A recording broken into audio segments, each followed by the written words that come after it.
Hello and welcome to Conversations with the Voice of Reason. I'm your host, Benjamin Boyce, and today's conversant is Redhawk, who is the president of the Old Glory Club, which is a non-profit focused on organizing Americans locally and nationally. And in this conversation, we talk about his views on what Gen Z men are facing right now on the dating market, politically, and this kind of informs a little bit more about the political upheavals or reorientation that is happening, or that is apparently happening in America. If you're interested in participating in the Old Glory Club, links to that are down there in the description, as well as links to Redhawk's work and socials.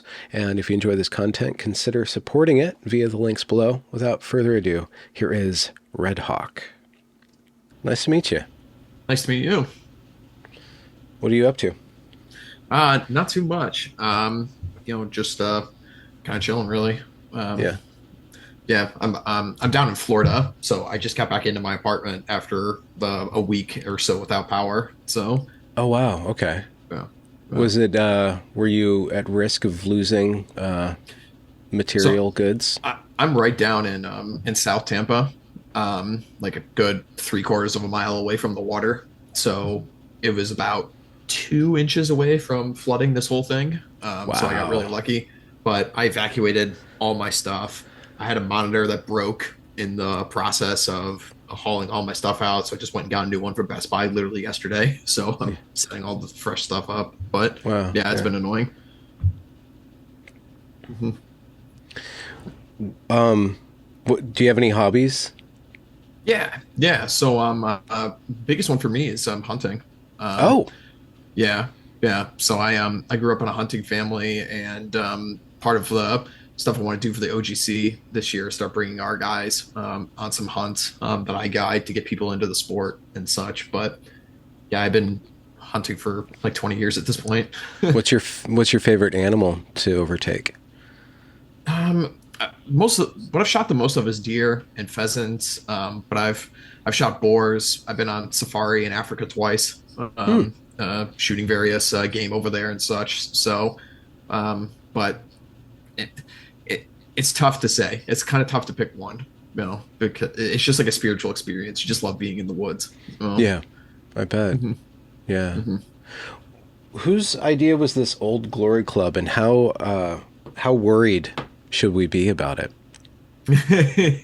Well, if you're James Lindsay, you should be very, very concerned. But no, for what basically happened, our mutual friend, academic agent, we all came out of his group chat for years and years and years. All of us were in his comment section. We were members of his channel and such, and we all kind of had a similar course through our political lives. A lot of us were watching Sargon come like Gamergate and such, and we're all relatively the same age. Most of us OGC guys are late 20s, early 30s, and so we kind of had a Gamergate arc into the Trump 2016 and then the post 2016 such going into 2020.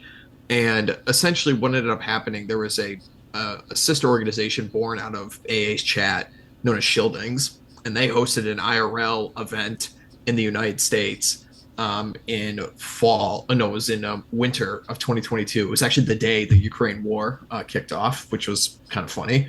Hmm. And So all of us Americans that were all fans of AA stuff all met at this one event, and we basically decided, well, we need to start doing more of this, and that literally was the germination of what would later become Old Glory Club, and we launched 9 months after that on Veterans Day in 2022. And so ever since then, it's just been various dissident right characters in the United States forming what is now a fraternal organization, actually, Hmm. enshrined in law. So, Wait, what does that mean? Enshrined in law? Do you guys have yeah, a yeah, got some yeah. sort of like grant from the king or something? No, we're incorporated 501(c)(10, so Okay. official fraternal organization. We have 8 chapters across the country right now, with another 10 in the process of being incorporated by the end of the year. And so we're growing rapidly. We had 3 at the start of this year, Hmm. so it's it's nice. There's around 150, 200 members now What across the whole is country. what binds it together? Is there a creed or a mission statement or? Um, not one that's public. Okay. Let's put it Yeah. that way. Okay. But You guys have some blood rituals out in the woods. yeah, yeah, of course. Okay. Yeah, indeed, indeed, Bohemian Grove stuff. Yeah, absolutely. No, but yeah, no, basically, our main goal is just to get like-minded guys connected into the real world to move online relationships into real life meet space. We have a lot of guys that have started to hook people up with various jobs, various skills.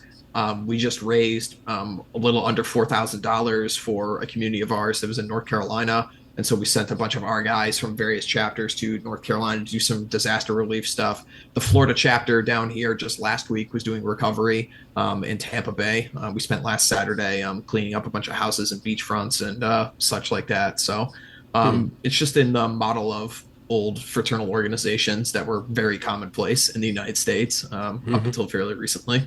Yeah. Why do you think those things fell to the wayside from your point of view? I think a number of factors. I think kind of well, I guess the biggest thing is kind of like the issue that we're all struggling with in modernity is atomization through things like the internet is definitely a huge problem. I think another one, and this is probably something we could get into, is the launch of what we would call third wave feminism in the last like 60 years or so. A lot of male only spaces have just more or less been outlawed through things like Title IX and such.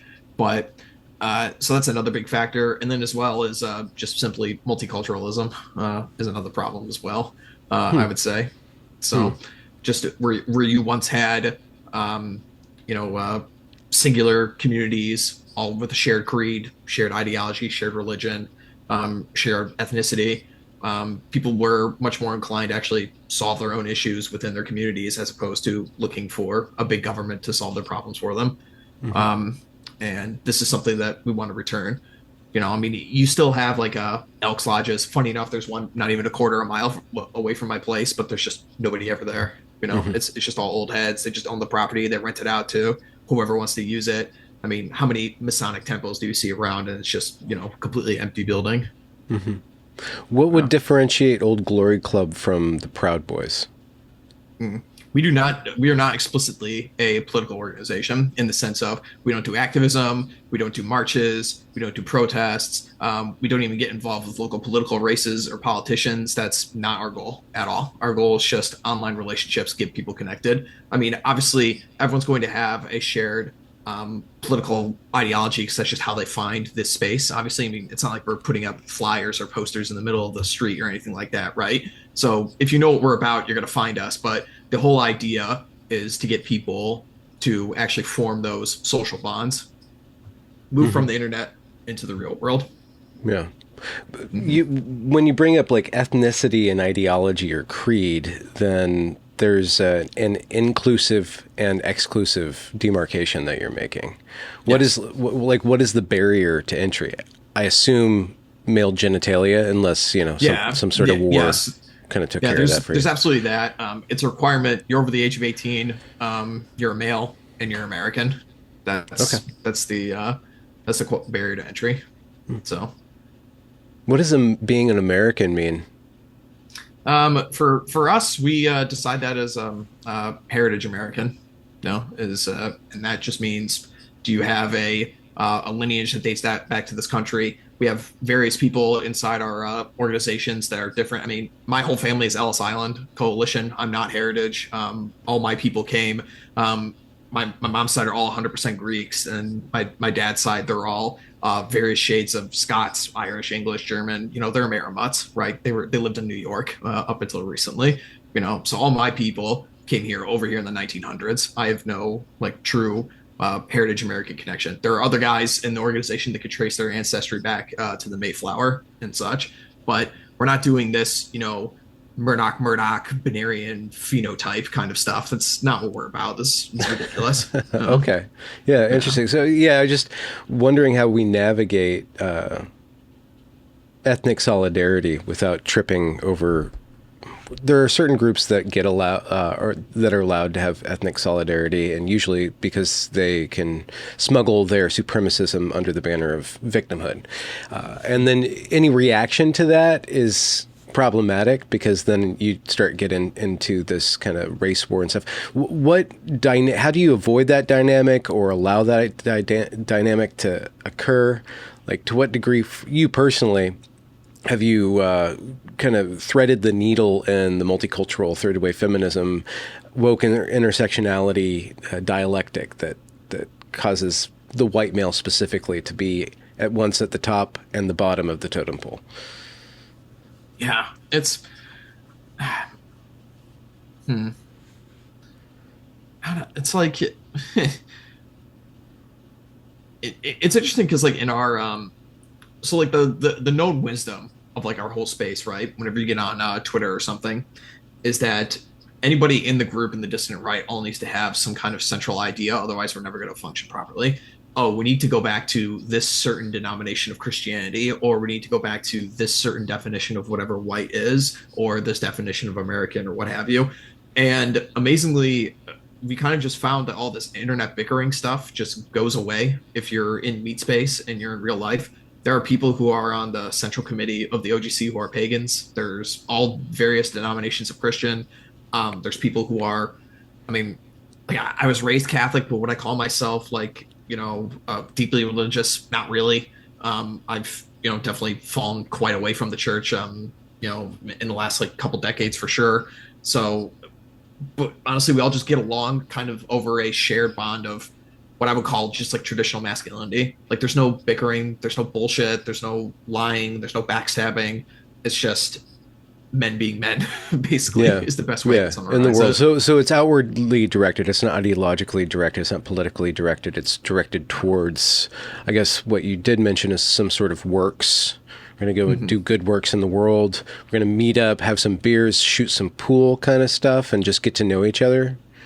Yeah, there's definitely a lot of that. And then we also take a very decentralized approach in the sense of we have rules that come down from the central committee as to what our chapters are allowed to engage in and not to engage in. This kind of provides other safety for other chapters around the whole country as well, because you're not all part of one central group. So if one person starts acting like an idiot, it doesn't make everybody else, guilty by association in that regard. All the chapters are incorporated under different names and such as well, which are mostly geographic in nature. Like the Michigan chapter is Peninsula Vanguard. They're Michigan's a peninsula. They take that name. There's Magnolia League in Alabama. They're, Magnolia's big symbol of that state. So keeping a decentralized model also allows guys to do what is best for their area. Like, for example, like obviously the North Carolina people are helping what's going on in North Carolina right now. The Florida people are helping what's going on in Florida. The people out in California are trying to fly under the radar because it's a progressive hellhole. So it's the decentralized model is working very well for us. But kind of what more or less everybody is doing, they meet several times a month, in person, online. They have weekly meetings.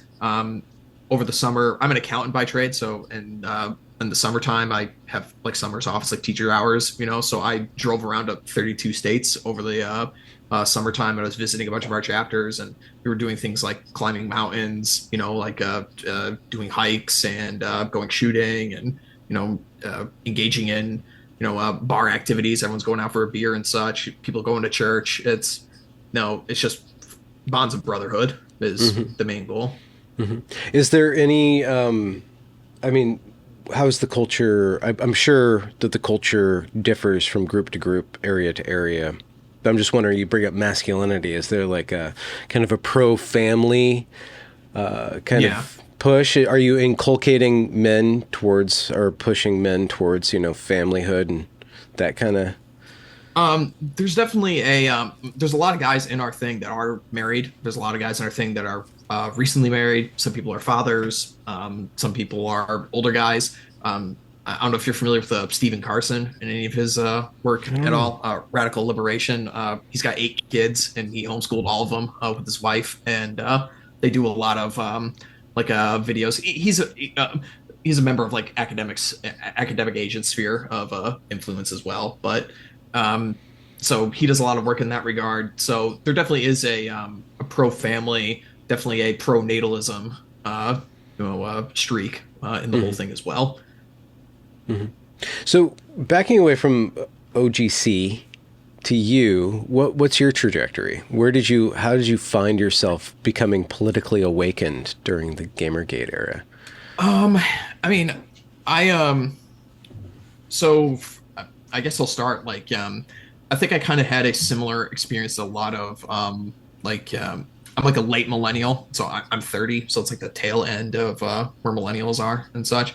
And I think a lot of us kind of had a similar experience where you had like the father, but he wasn't really like present in the home kind of deal. Like my dad worked a bunch, he was a business owner and such. Mom kind of, took care of the kids most of the time. Didn't really have too much of a like masculine education very much from my dad, but he was a really good provider and he was a really good man and such.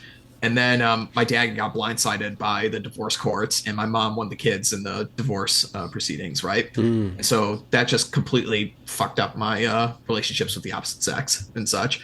And that's pretty much how I found myself into a lot of the political spheres and such. I was always like very basic bitch right wing. My parents are George W. Bush supporters. They watch Fox News, stuff like that. And then in my teenage years, where I was like, oh, this is literally not working. You can't just like go up to girls and say, be the nice guy stuff. Nice guys finish last. It doesn't work. Mm. And so also through the progression of what was going on in like the Gamergate sphere, because if you're not very successful with women, you're not hanging out with like all the super popular guys. So you get caught up into a lot of like gamer spheres and such. And, as you see the change from like 2013 all the way into like 2015 of what is like Gamergate 1.0 and everything about how they're basically destroying your space. And then you get more involved into much deeper politics. I started watching people like Sargon. I started watching Daily Wire, which, I wouldn't be watching any of them now for obvious reasons. But and then that just basically progressed into the 2020 election season where I started getting more interested in, a lot more traditionalism, things like that as it relates to the political sphere. And also throughout this whole time, for me personally, from around 2017 to 2019, I spent a lot more time in like red pill forums and such to try and figure out my reproductive problem, basically. Hmm. And then that just turned into when I first started appearing on the scene, making content myself. I appeared on Academic Age's channel in like it's like either 2020 or 2021, something like that. And that's basically when I started making content around that time. Ended up going into the OGC stuff. I still stream with a lot of the top like what I would call serious people in the manosphere. I know it's a very cringe and awful term and such, but I still associate with quite a bit of those guys in Mm. that regard. So that's Hmm. just like a very basic, TLDR background on myself. The very present political moment has Democrats mewling about the loss of young men, and it's hilarious because they're like, young men need therapy so they can get along with this, and young men need to do this, and maybe we should be more compassionate towards young men. And David Hogg on Bill Maher is going off about how it's not a zero-sum game, like we need to bring these young men in. And you're like, well, what is even a man? What do you mean a man? Like, disarm yourself. Accept this progressive agenda that doesn't necessarily add up to what men want. But from your point of view, being 30, married yet? No. Would you still consider yourself a disaffected young man then? Um, I mean, kind of in some ways, yes, but I think a lot of people who use the term are. This is definitely something we could get into about like the whole like incel sphere and such, and kind of trying to apply that as a victim group in the progressive stack, Mm-hmm. and that's just not a winning strategy at all, as Okay. far as I'm concerned, for a multitude of reasons. Mostly because not that it might not be effective politically, if everyone might be, but it just the victim mindset. I'm not gonna try and go like a cringe like Jordan Peterson route or something about like like the can't be a victim. It's just when you get yourself into that mindset as a dude, you're never going to be able to collectively gain sympathy in the same way that women will, because it's just the way that humans are biologically wired. Mm-hmm. Women are a wonderful phenomenon. Men are hardwired on a biological level to protect women, and you're just not going to ever be able to get the same degree of sympathy as a group like feminism is. It's just never going to happen. So stop trying to complain about it. Stop trying to make it a thing. It's never going to work. The only solution for you is to get better And I know that's like really stupid to a lot of people. They like it's attached with a bunch of boomerisms about like, pulling yourself up by your bootstraps and such.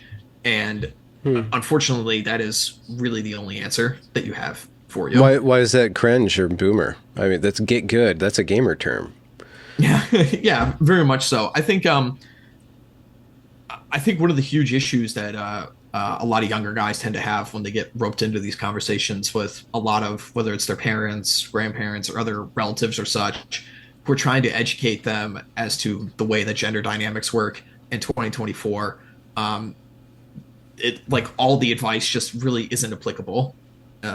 In let me rephrase. I think like the individual advice of like how to conduct yourself on day to day really isn't going to work, but the overall general themes might be more applicable to you in the sense of like a broader term of what like masculinity and what femininity might be. But you also have to exist in the age where the latest statistics is like 75% of people meet online. It's like how how's your grandfather going to give you advice about that? I mean, how's he going to help you set up a dating profile, which needs to Hmm. be curated in a very specific way because dating apps are catered to women, they're not catered to men. So, how are you going to navigate this for the Hmm. best results for you? Well, yeah, the dating app thing. I've avoided that. I'm kind of just outside of it. I can't give advice to young men because I just being close to females comes naturally to me, and then you just kind of understand like some are interested and some are not interested, and you have to wait for that right match. But you do it through communication. That's like my whole shtick, though. So I don't Mm. know how other men in other positions have that difficulty of connecting with a woman. There's just I don't. Can the manosphere teach men about women or only men about men? And statistically, with Homath, that guy does some fabulous content, like breaking down the game theory of it, but it's so game theory that's not how real life works. Maybe it does, though. I don't know. Yeah, I mean, there's a lot of ways to take this. I think I'd say 98% of what is called red pill and manosphere at this point is totally toxic and not helpful to anybody. Huh. And it's just designed to get clicks and sell courses, most of which are generated by AI. I mean, I know a lot of these people. I know their books are literally just AI generated. They're not real. It's just to, make a buck. Most of the podcasts you see are just getting women, some of which are underage, drunk on White Claws to say the most stupid shit on a podcast and tell everyone it's so over about the dating marketplace and such. Yeah. Um, Well, are you calling out whatever in this one? oh yeah, yeah, yeah. I Yeah.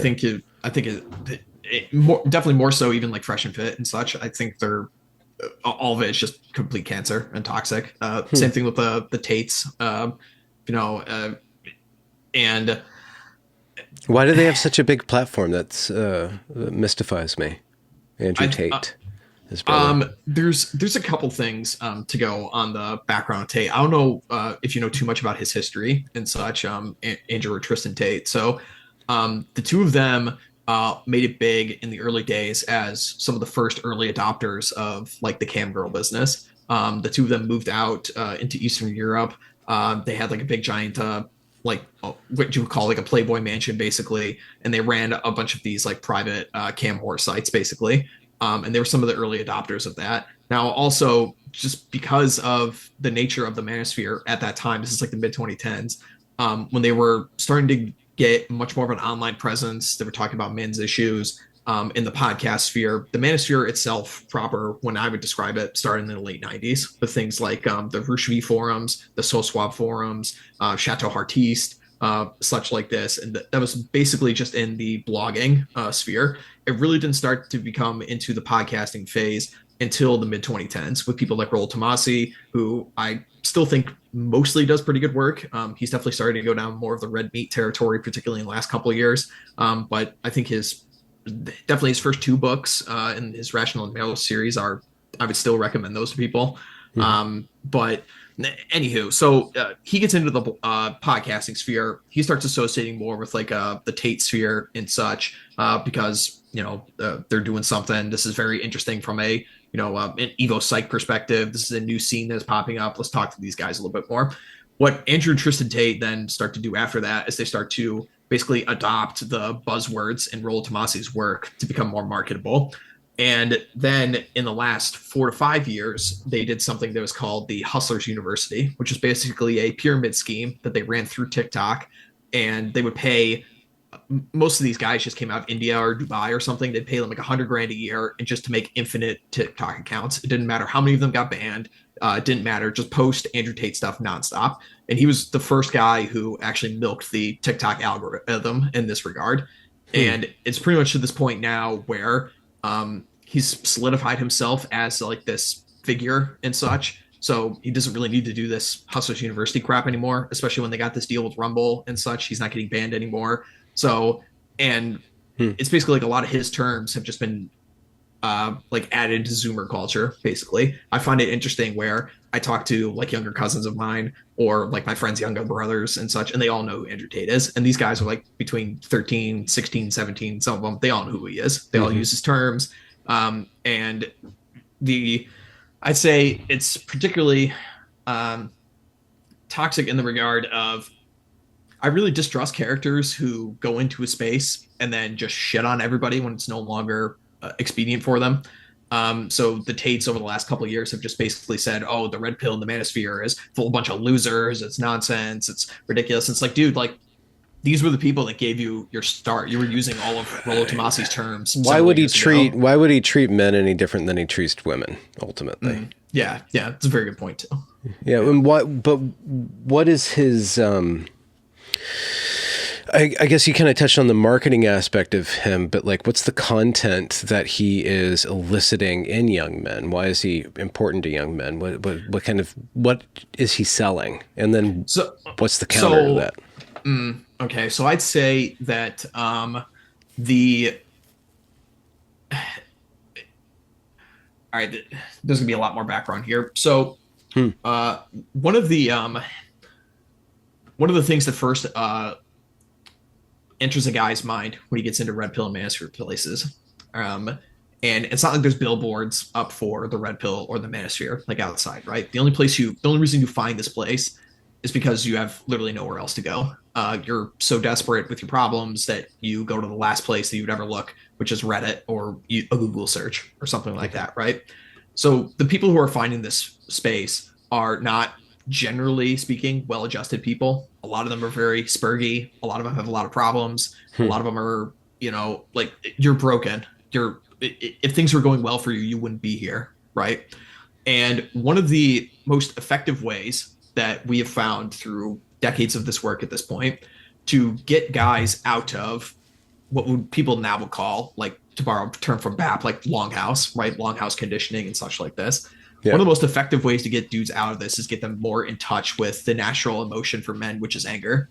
All right. And back to what you're talking about before about the modern Democrat Party is just kind of saying like, oh, it's okay to be a pussy and cry and such, right? It's basically all you're hearing from the Dem side. Yeah. What is more productive for men is to not shut down your anger, but to actually learn how to control it and to use it to your advantage. All right. And I will throw a bone to like Jordan Peterson in this regard, saying like you should be a monster and learn how to control it. And I think he's right in that regard. So one of the ways that we found it to be very effective for dudes to kind of get out of this, feminist conditioning that you have from a young age, blue pill conditioning, whatever term you want to use for it. You basically turn dudes into hyper misogynists. And that's like really the only way you can actually break them out of this mental mold and such. And in the literature, I could call it literature in the loose terms, right?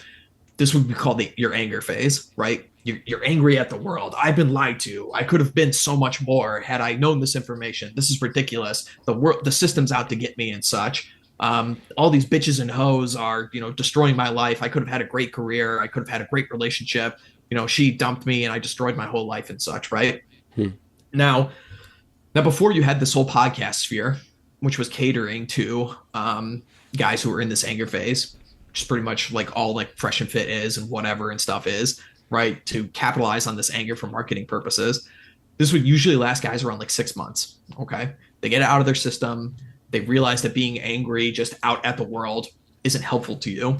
You need to actually start channeling that anger to fixing your problems. All right. And the end state, basically, of your whole male action plan is what we would call it. The acronym used to be MAP, but you can't really use that anymore for obvious reasons. Um, yeah. So essentially, after you get angry, you figure out, okay, this anger really isn't doing anything for me anymore. Okay, I'm going to do another day of bitching at things. That's not really solving my problems. Okay, I understand the material. Now, what do I have to do? Now, like, help me, Obi-Wan Kenobi. Like, what do I have to do? And basically, at that point, that's when guys actually, and by the way, only around like 40% of the guys ever reach that point, ever Get have out of like the that. level of, yeah, ever have the point of introspection to be like, oh, okay, like anger isn't going to fix this. Like a lot of your incel dudes are in the same spot of like this anger phase. A lot of your men's rights activists are in the same like anger phase as well and such, and they're just never going to leave it. This kind of goes into a much more dark side of like Evo Psych and such, where in the past guys like this just would have been cannon fodder in a war or Yeah. somewhere. So you kind of just have to, we call it read last rights. Essentially, it's like, okay, the information's out there to these guys. They're the ones that are going to have to do the work. And if they're not going to do it, we just read them last rights and we save who we can. That's, you kind of just have to wash your hands of this thing. You're like, I can't help you if you can't help yourself, kind of Yeah. deal, right? Yeah. I mean, So that's the essential, like, that's the masculine arc. If you can't help yourself, you can't help anybody yeah, else. So, yeah, exactly. And so of this, like, I'd say like 40% of guys who actually get to that point of saying, okay, I'm done being pissed off for just the sake of being pissed off. Now I actually need to put in some work. All right. And only around 20% of those guys who get to that 40%. So you're already talking about like the fraction of people are actually going to get to the end state to fix themselves. And can you just describe that post anger prefixed yeah, era? yeah. So you can go through any other pathways with this, right? And this is where you get into all the actual advice sections of various things in the manosphere. You'll find advice on pickup. You'll find advice on cold approaches. You'll find advice on social circle game. You'll find advice on marriage, like in the married red pill forums and such. Like, what are you going to do if, for example, the wife gains weight, the wife is withholding sex, the wife is beating the kids, the wife wants to get a career, like any of these other myriad of issues and such, right? And you will find advice for any of those sections. You'll also even find advice on, okay, how do you cheat on your wife? How do you run a rotation of girls? There's advice for all this stuff in the ministry, right? And this kind of gets back to what we are talking about before about you need to be able to help yourself, right? So maybe this is useful to you. Some guy tried this. He took down a field report. He took down some notes. It's here. Maybe this applies to you. Maybe it doesn't, right? Did you ever see the Kevin Spacey show House of Cards? Yeah. Well, Yeah. yeah. Like So, very yeah. loosely. So you kind of had the understanding in that show where like he's going to sleep with other girls and the wife is going to sleep with other men kind of deal. There's Yeah. guys who write reports on that stuff. They're like, okay, we're going to stay married for the sake of the kids, but we don't really love each other. She's going to sleep with other men. I'm going to sleep with other women. And of course, this is where you will always eternally get in fights with people on the more trad side of things, with stuff that they will find in manosphere forums and such, because it's anti-traditional. It's not saying the white picket fence kind of stuff, right? So that's just going to be for forever. It's going to be an eternal fight. We're never going to bridge that gap, right? But you will find advice for all those things I was just talking about. You'll find that in there, right? And one of the things that a lot of guys will do is they'll start reading everything and just throw it out there. All right. They won't take the introspection of what is actually applicable to my life and such, and what do I actually want. So you will have guys who maybe they just want to be serial monogamists. Maybe they just want to find that one girl and just settle down. But you'll find guys who talk themselves into, oh, I'm just going to go out and do a bunch of pickup or something, or I'm just going to go full blown like mode one Andrew Tate on my wife and start laying down the law, and then that just results in a blow up in your face and a divorce in some cases, right? Yeah. So there's a lot of guys that will self-sabotage and such in their lives with a lot of stuff as well. Is this partly because they lack like an in-person relationship, and they lack an embedded identity. There's definitely a lot of that. One of the biggest issues that you see in like this whole thing of the red pill space and such, one of the most central terms that we have is the term called frame, right? And essentially, do you have a frame for your own life? Do you have control of your own life? Do you have agency over your own life? Do you know what you want, right? And for a lot of guys, they just simply have been the plow horse their entire lives, and they've never even gotten to this point of introspection of what do I actually want. The church has told me to do this. The political party has told me to do this. My parents have told me to do this. My wife has told me to do this. My church has told me to do this. Whatever it is, okay. And they've never actually thought to themselves, what does my life actually look like? All right. I've been told that a real man does this, and really, what that means is a real man means whatever is socially expedient for me at this time, referring to whoever's telling you that, right? So basically, like, your job as a man from a biological perspective is to generate resources. That's your job.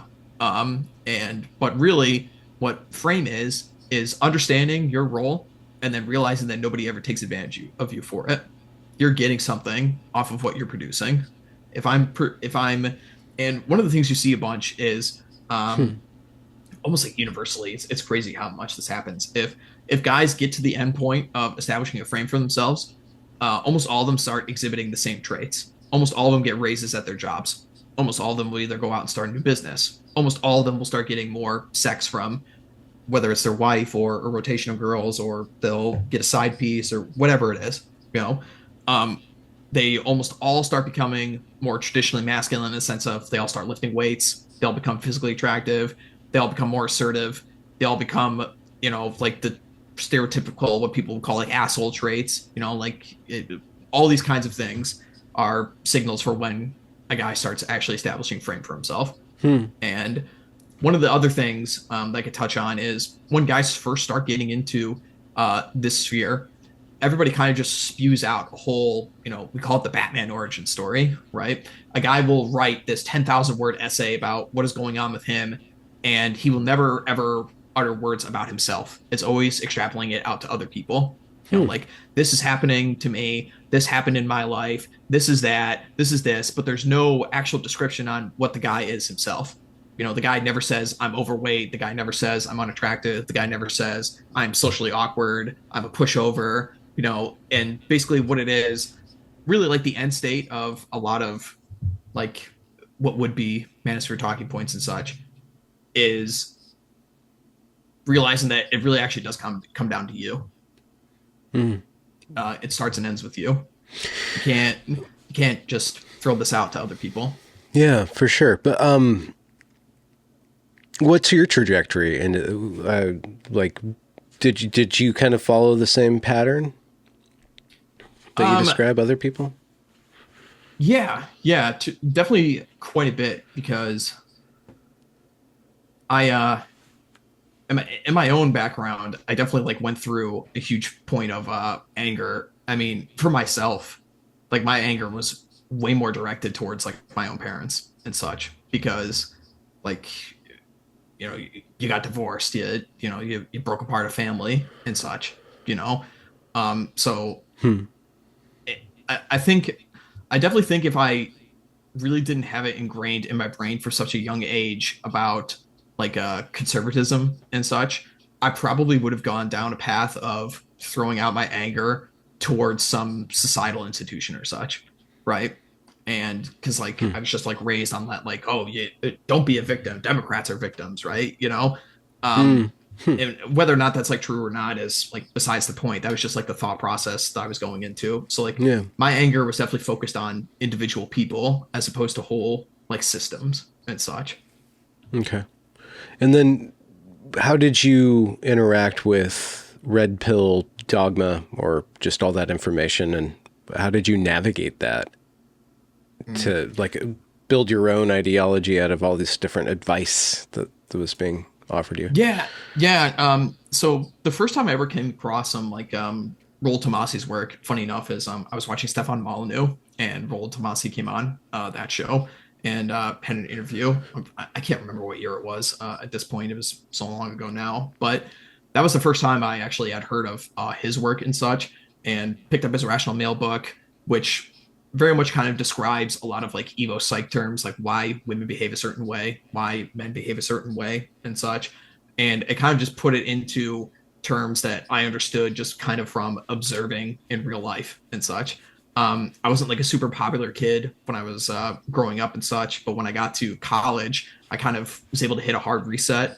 And it just so happened through several circumstances that I was in with like popular kids in the popular crowd and such, through, you know, much of blind luck, but also like I kind of just knew in the back of my mind, it was like, okay, I need to pick up on more social cues. I need to start adapting more to certain situations and such.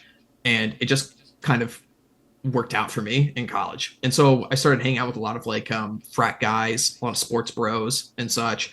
And I was able to pick up way more on certain gender dynamics.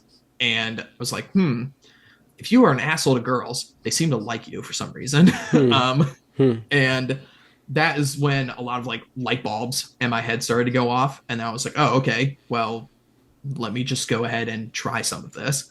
And then just basically through dumb luck and very bad, application of a lot of like very basic, like red pill talking points, I finally started seeing some success with girls I'd never had before in my entire life. And I was like, okay, that's it. That's it for me. I'm gonna deep dive into this stuff. I'm going to, read a bunch of material. I'm gonna study this. I'm gonna put it into practice in my own life. And this was, God, like 7, 8 years ago now. So I'm never going back. Like there's no room for arguing in this front. Like if I get in like a fight with like a trad or something on Twitter or something, it's like, well, the red pill does this. I'm like, there's nothing to argue about. I tried your process. I went to church. I tried to do all the things that I was told. A real man does this. A good man does this. This is how you have to court a girl in the church or something. And I tried all this stuff, and it was a miserable failure for me. And I've tried red pill manosphere tactics, applied it to my own life, and it's been nothing but success. I mean, there's definitely been problems along the way. Like I've definitely screwed up a couple long-term relationships and such because like you have it in this mind that you kind of almost get caught up into well, a real man, according to the manosphere, is a guy who goes out and smashes a bunch of chicks and such and doesn't, go long term for the long term relationship. And I know like a lot of its defenders and particularly a lot of like the relationship guys, like my buddy Ryan Stone and such. A lot of people would say like, well, we don't say that, but it's like, yeah, the sphere itself doesn't say that, but it's like, I mean, it's the culture that's like bubbles to the top, right? It's like, well, it's I like, mean, go out and sleep a bunch. it sounds like just an extension of the conception of what a woman is. Like talking about women as girls or as having success with women, it gamifies the whole thing. The whole thing's game theory. So, which is fine because you can get results according to the metrics of the game, and the game is describing real life patterns that can be replicable, so it's empirical and stuff like that. But my question is, what does that tell about you? Are you a man under all these psychological evolutionary circumstances, or are you a human being that's seeking to understand and deepen who you are as a human being by entering into authentic relationships? And yeah, the game theory kind of is always operable, like that wife jack meme. It's just so beautiful. It's so beautiful because it's like this describes behavior of my wife and of women in general, but it's not like boxing her in. It's just commenting on how she is, and there's how I am, and that's why relationship and sex comedy is so funny because it's so true. But that real relationship that I'm having with my wife or with my girlfriends, I can't separate it from winning or being successful. Like I just from my point of view, I don't understand. But once you adopt the frame, I'm going to have success in this area in life. And then, of course, it's just like playing the market. It's literally playing the market, but you turn into a commodity yourself. And I think you short sell yourself when you do that. That's just my point of view. I don't know if I'm arguing with something that you necessarily said, but just that framework of thinking. So I'm wondering, did you kind of Is that still the operative framework for you? Like seeking success, or have you evolved in a different way, or kind of modified Yeah, that? so for several years I played the field quite a bit. Doing the whole like nightclub thing, doing all the dating app stuff and everything like this, looking for just very basic flings. I had a couple long-term relationships in and around there. Um, and I kind of realized after doing all of the, you know, like playing the field and such, I just wasn't really skilled and prepared with actually how do I deal with women like in a relationship, right? I just like hadn't cultivated those skills. I Yeah, cultivated the skills how to get them, but not how to keep them, yeah, right? yeah. And now over the last couple of years, definitely in the last like year for sure, I've started to switch like what I want for myself. Affirmative Bill of Rights, right? You have the right to change whatever you want for your goals at any point of time.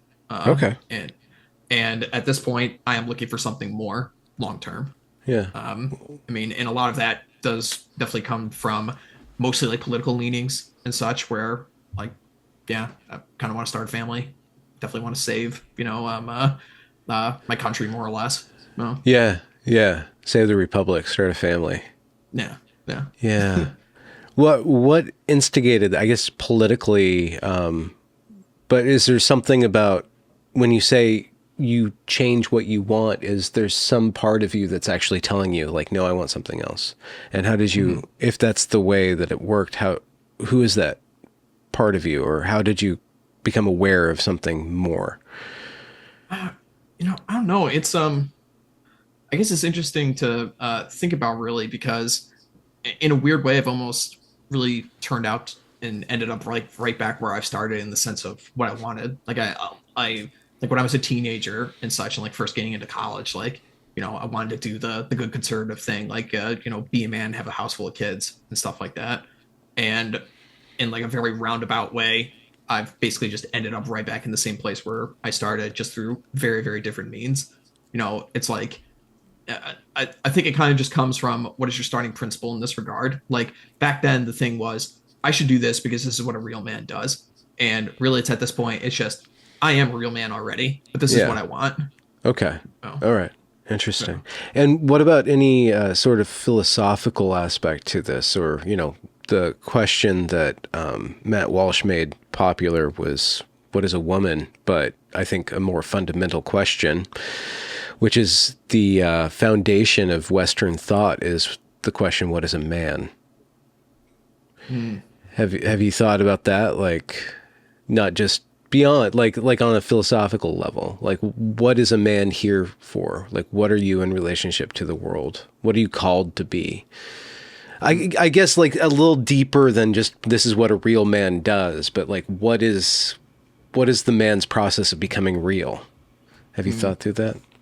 Yeah, it's interesting to say because like there, I don't want to just be like the I know it when I see it kind of deal, but Yeah, it it's fine. it it it kind of is though in that extent. Like, oh, okay, I could size somebody up pretty quickly if I'm gonna be if I'm gonna get along with you, if I respect you, if I shake your hand and you look me in the eye and you give me a bit of a firm squeeze on the handshake, and it seems something so superficial, but it's just something you pick up on. How's your integrity? Are you loyal to your friends? Can I rely on you? If I'm in a time of need and such like this, are you gonna tone police? How I behave, and not so much like a like everything goes kind of deal, but are you actually going to hold me accountable when I need to be held accountable? And are you going to do it in a productive and constructive manner as opposed to this like stereotypical, nagging vine mom kind of deal, right? Are you actually going to, there's a very interesting way how like men actually pull people aside and correct behavior and Hmm. such, especially like when you're amongst friends. It's like, hey, like I've got some friends that I legitimately like go to war for, and Hmm. I'm sure a lot of guys can attest to that as well. It's like it doesn't matter. He's my guy. I'm going to war for him. That's it. It's time to go to action, right? And if it's almost like if when you have that kind of bond in such a way, you're able to you're able to push that guy to be his best self in the sense of, hey, dude, you kind of let yourself go a little bit here. This is ridiculous, Hmm. and Hmm.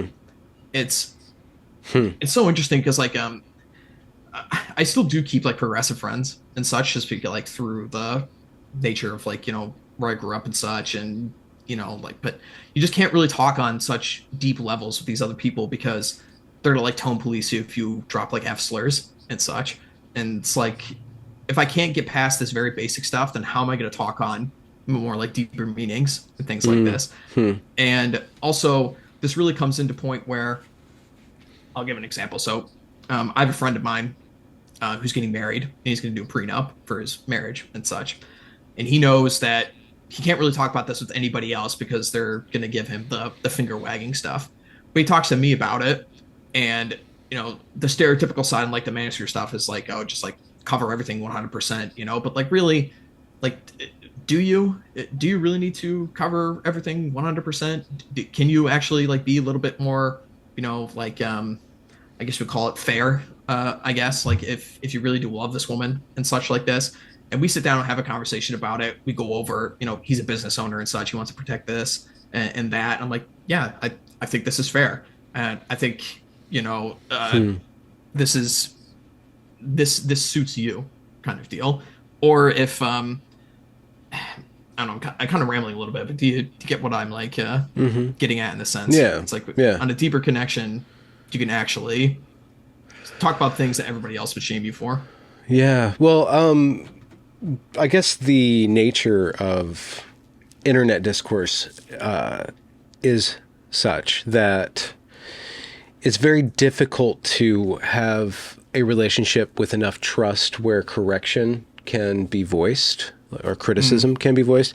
I guess you can disagree with somebody, and depending on how strong the relationship is, you can get away with disagreeing with it. But even deeper than that, if somebody's going off the rails and he is your friend, how do you correct that, without destroying the relationship? Because the relationship was always just about communication and always just about a mm, marriage of convenience based on influencer level kind of dynamics. And so it's interesting to kind of go up against and kind of evaluate my friendships online by to what extent I can be corrected or can correct, or it's not my job to correct another man, but say raise a question or actually have a mm, conversation on that. And but there's also just kind of personalities involved. It takes a certain sort of personality to get kind of big on the internet, anyways, mm. and the fragility of the ego seems to be a part of that Yeah, yeah. often. That's a huge thing that uh, I don't really like this cringe term like performative masculinity because it's kind of like a catch-all term that means what everybody wants it to mean at a certain Hmm. time. But I think like ego is really something that can destroy you as a man. It, Hmm. like and to an extent, like okay, I don't know. Let's use the example of somebody like Donald Trump, right? Like Donald Trump has earned his ego, right? I mean, like one of the most famous people in the history of the entire planet. He actually has something to back it up, right? But at the same time, he's able to engage itself in some self-deprecating humor as Hmm. well, you Yeah. know. And I feel like you get a lot of these performative characters, especially online. And you see it on Twitter like all the time, right? And you can pick it out pretty easily too. It's, oh, somebody is going to fight to the death for my 8,000 follower Twitter account. It's like, okay, dude. I don't really think this says too much about you. And if this is your entire life, and if you're going to fight tooth and claw for your 8,000 follower Twitter account and start starting fights with everybody, that Hmm. tells me everything I need to know about you right there. Yeah. Oh, Yeah. The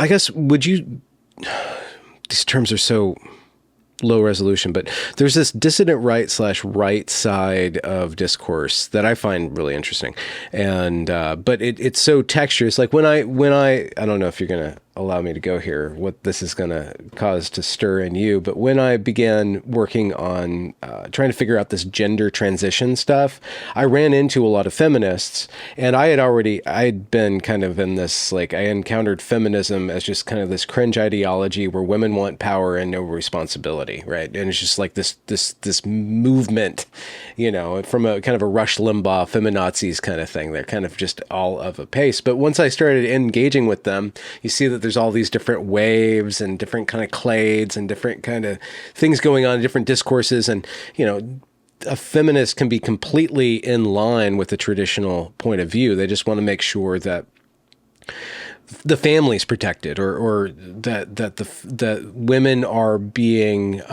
taught how to be a woman in more traditional ways. And then there's more kind of the progressive, a woman can be whatever she wants to be. And you can get into the whole homath thing. You get into the second, there's just all these different personalities. And then there's a lot of just disaffected women who've been hurt by men who need a place to be angry about that, and hopefully they get to the next level. Most of them don't. A lot of people get stuck in that anger. So there's kind of like this mirror to the MRA side. But when I go into the dissident right space, there's all these different layers of ideology in there. And then you can kind of see that it is kind of masculine coded. So even though it's not really politically the same thing, but men's rights activists and incels are kind of loosely connected through the red pill community to the academic agent kind of stuff, the more power politics, Machiavellianism kind of stuff. And they're kind of having discourse, but they're totally different modes of being,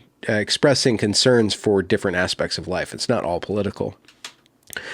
So when my classical liberal friends, who I think they kind of want to be more homogenous, you know, they want to have like this nice, really interesting discourse and kind of propose their liberal theories and stuff. And I love them, and I'm of them. I am of a liberal. I am of that progressive upbringing. That's where I grew up.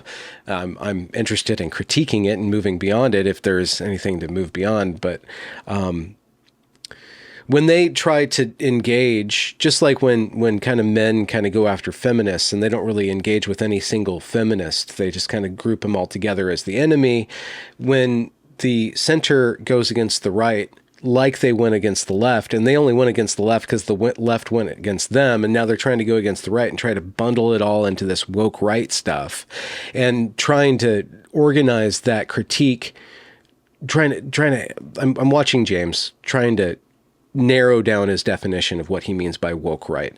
And it comes down to Israel, or it comes down to Jews. And anybody who's anti-Semitic is basically woke right. So you're just talking about basically this racialist strain within that group. But if that is all you see, then anybody who has slight criticisms of Judaism or Israel is just de facto a part of woke right, because that's just one way of tying together and analyzing all that stuff.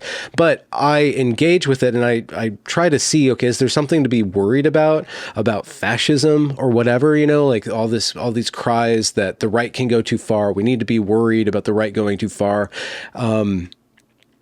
Is there something to be worried about? And what is it that can go off the rails? And so it's really interesting listening to you describe your trajectory through the red pill movement, and also just that there is a trajectory that happens in this red pill movement, because we can understand that it has a problem, or it could be a problem if a bunch of angry men get together and try to rally for what they want, you know, and go, you know, and that's why the photo ops of these, you know, whatever happened in Charlottesville, Take Back the Right, the Proud Boys, it just perfectly plays into the regime's hand, because you're like, okay, here's white male rage. We need to you know, castrate them somehow, keep them out of the longhouse, or like inculcate them from the young age to be nice little worker bees.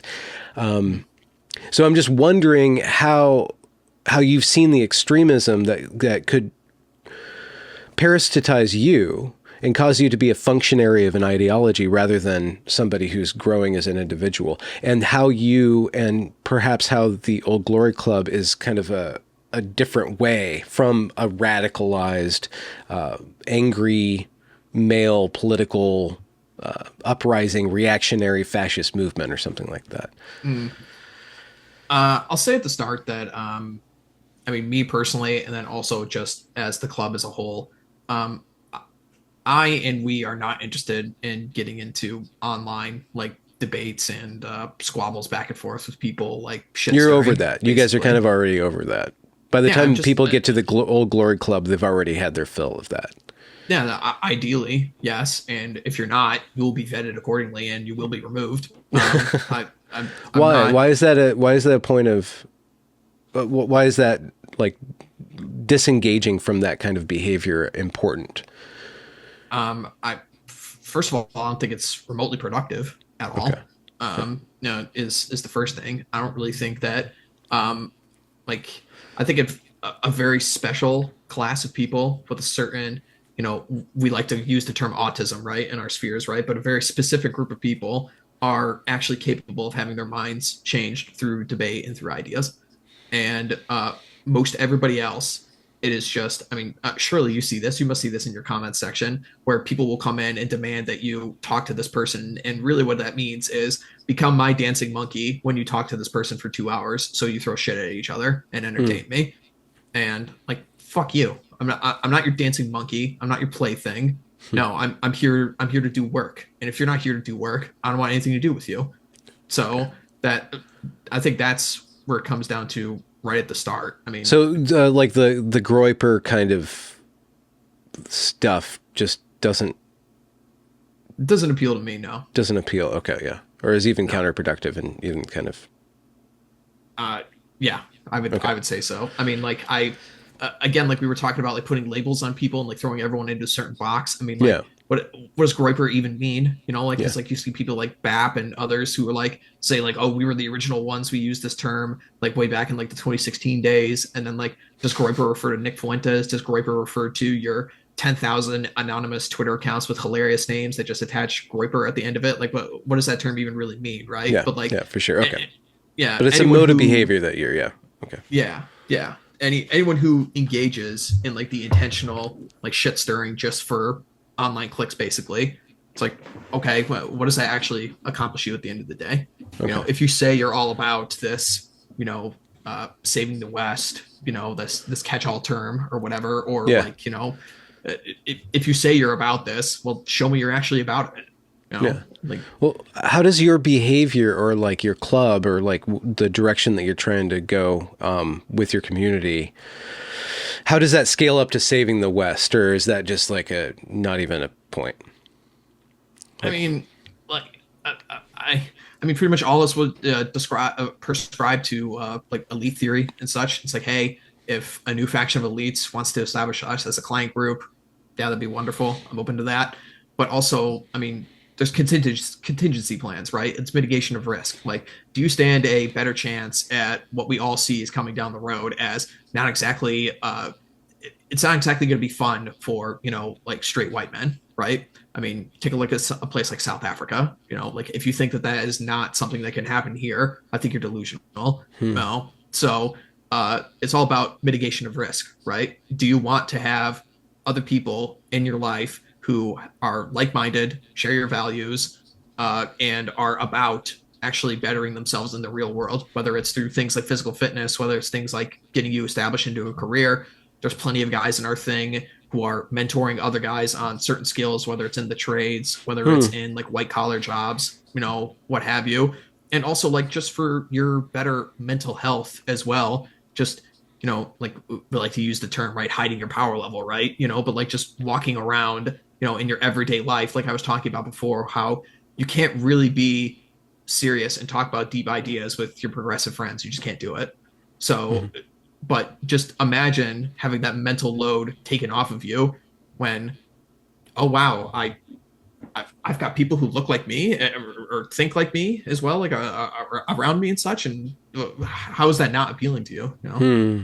Is there some sort of difference between that sea of advice that you found or that one can find in the red pill domain and the direction that you guys are going with regard to, rather than advice or like a 12 rules for life, you instantiate mentorship in Mm. relationship? Is that kind of the There's definitely a lot of intentional? that.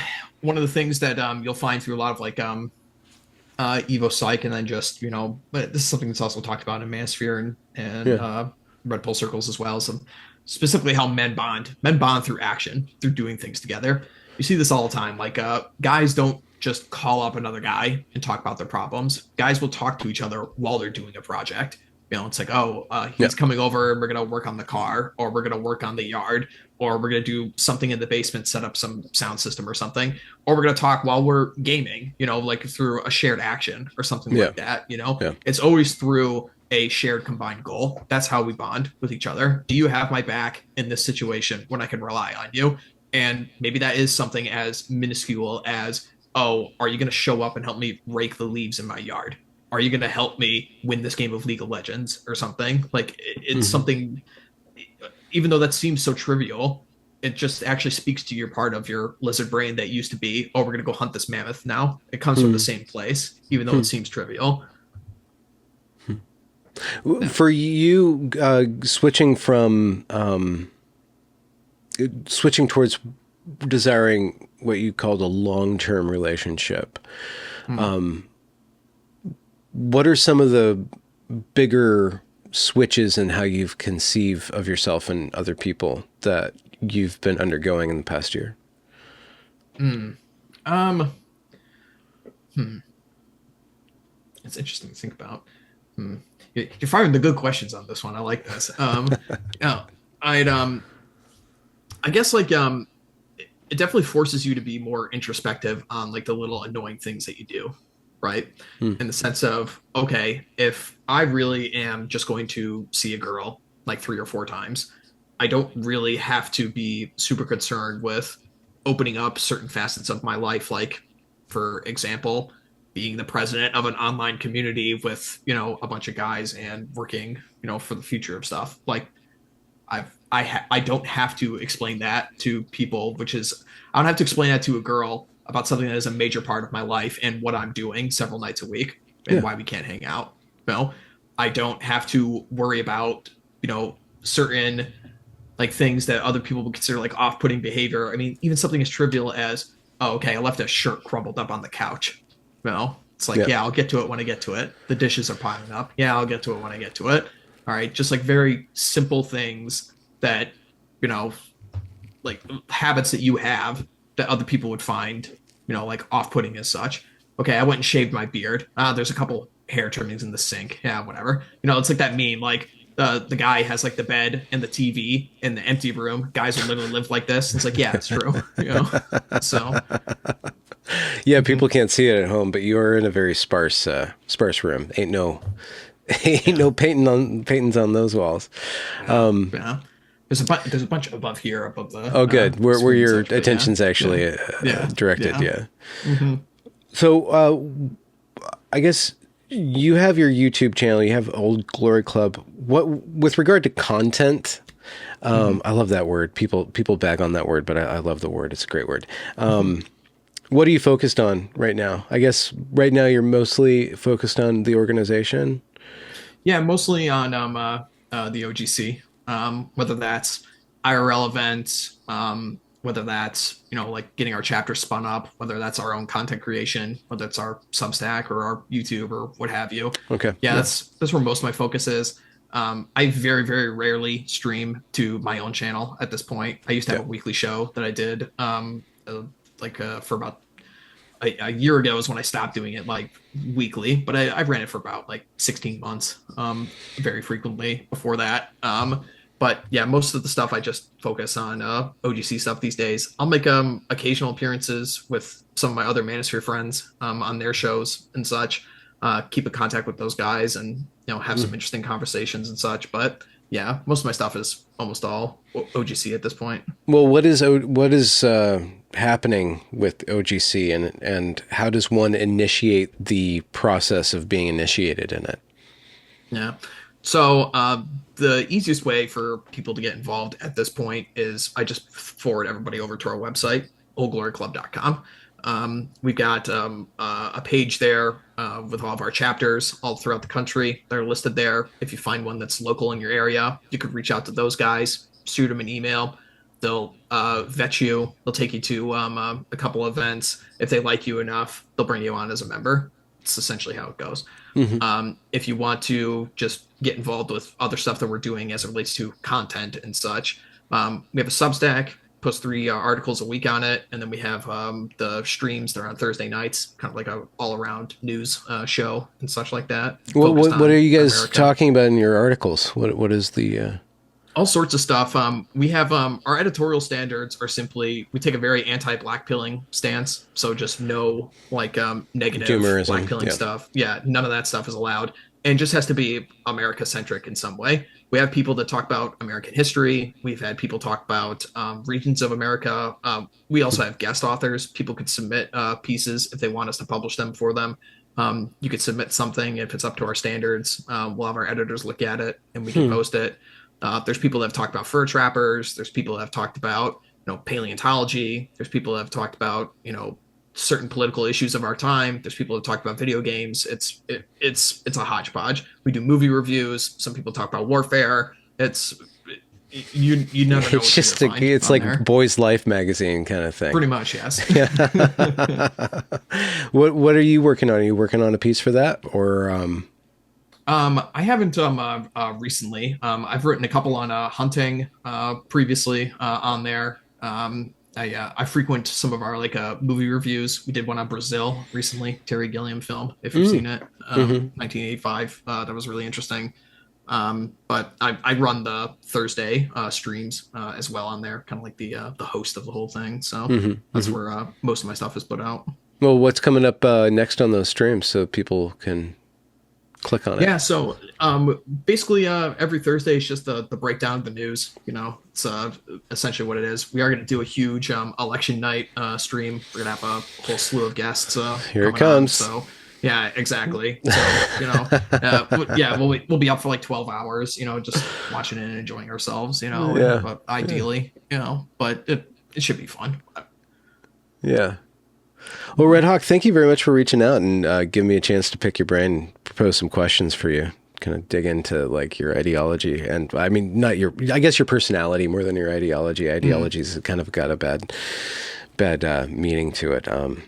So kind of sounds rigid, but people just kind of have a way of thinking, and that way of thinking changes. So it's really important for me on my channel and my work to chart people's development and how they go through different stages in life, rather than I am the all-seeing, all-knowing labeler of everybody else around me kind of thing, which is an unfortunate trap that people get stuck in. Yeah. Well, I'm glad we had this talk. I like your show. I like your work. You're a very inquisitive person, which I find very endearing. So I don't know. It just seems like when everyone talks to you, it seems like they have a fun time doing it. And so I was like, you know what? I feel like I'd like to talk to. Oh, good. Yeah.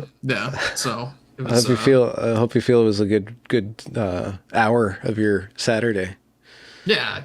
I enjoy it. It takes a lot for me to do outside appearances at this point, but this one was like, you know what? I feel like this could be fun. So. Oh, cool. Well, I'm sure the audience had a good time too. So I'm going to end the recording now. Links to your work will be down there in the description. Anything else to plug at this time? No, that'll be it. All right, cool. And boom.